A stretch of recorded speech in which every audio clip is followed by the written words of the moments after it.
Good morning. As you can see and hear, it is a lively, beautiful summer morning out here in God's country, here in the rolling hills of Appalachia. And today we are going to have some morning verse, and so we're starting off really close to the nice little sitting area that the lovely, wealthy old woman who lives here lets me use. And she made this nice sitting area a long time ago, I think after her beloved dog died. So we'll go over here and say hi. I discovered this and I didn't know really what it was until she told me. But apparently they decided to build all of that back there whenever they buried her favorite dog she had for like 17 years. And they buried him right here. And so right here is where the remains of that lady's favorite dog are. So they decided to build a little sitting area here when they were putting in the little teeny tiny casket back there. They got the idea to build this. So I think it was when they were shopping for the grave plate or whatever. I think that's when they got the idea. Anyway, what we are going to do today is something a little bit different for morning verse. Previously, I had prepared by reading ahead either some kind of message or an interpretation of a particular piece of verse or piece of a chapter in the Bible, and I talk about what it means to me. Well, I'm going to try something. Normally I cut those loud trucks out, but we're not going to do that right now. It's a mowing vehicle with a bunch of mowers in the back, I think. Yep, that's what it is. Anyway, what we're going to do today is something a little different. I'm just going to read something from the Bible. I'm going to read a psalm. And I'm just going to read it. I'm going to pick a random number. I don't have anything prepared. So we're going to go ahead and let me turn this around to see if we can see the old Bible here. I think we can. So what I'm going to do is, this is an ancient-ass Bible. We've had it for like 60 years in the family. It's falling apart. Let's go ahead. Oh, man. My book foo is bad when I don't have both hands.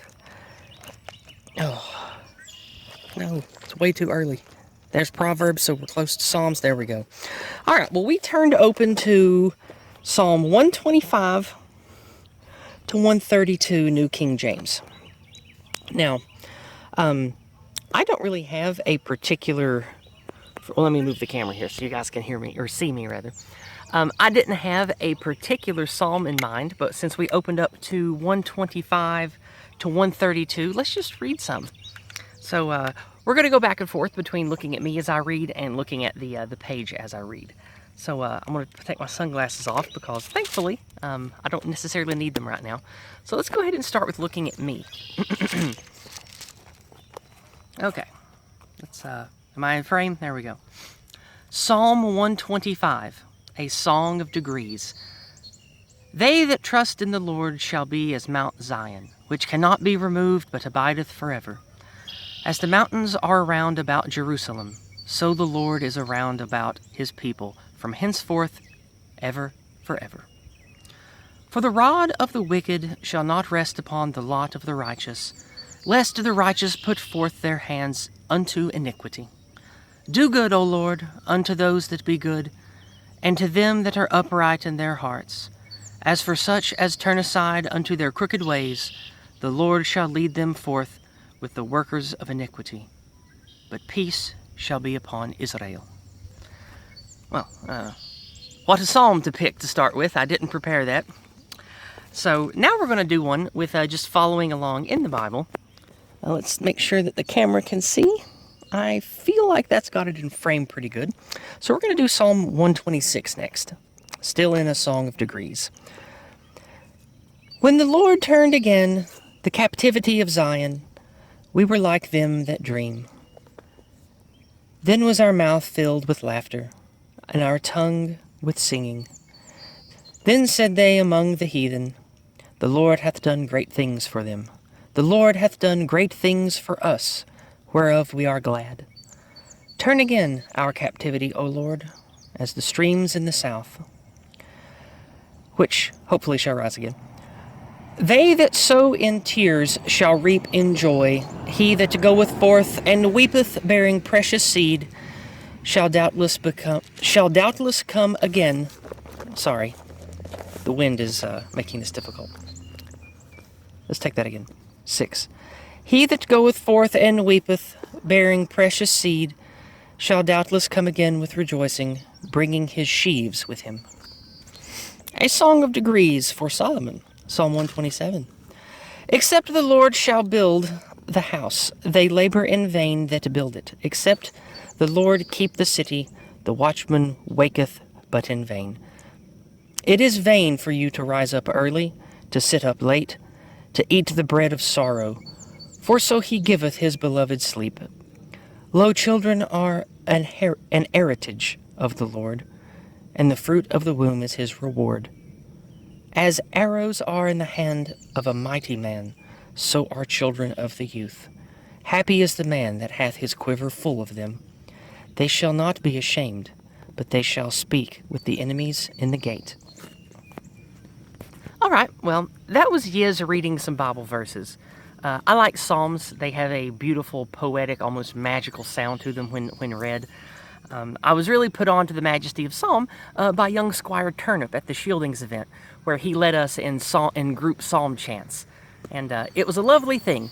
I'm sure that some denominations do that somewhere, but no church I'd been to has ever done it.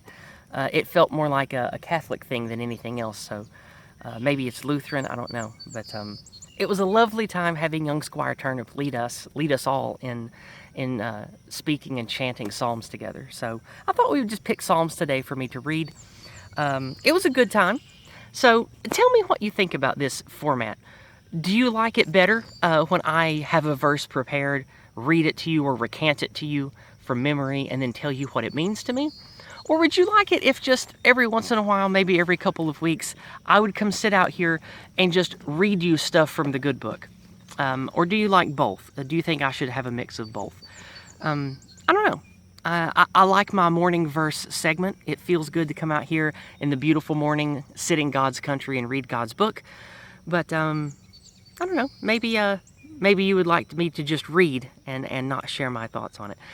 Regardless, let me know in the comments below what you think of this new idea. So remember, I will have Ernest on my channel today. That will be at 1 p.m. Eastern, 6 p.m. CAT, Central African Time. I'll be speaking to Ernst Van Ziel of Conscious Caracal, and we'll be talking about very important things in South Africa and the good work that men like him are doing in South Africa to battle the anti-whites there, specifically Afroforum. So, regardless, I hope you all join me today and have a great time at the next installment of Corner Club with a good man and a friend of mine, Ernst Van Ziel. Until then, goodbye and God bless.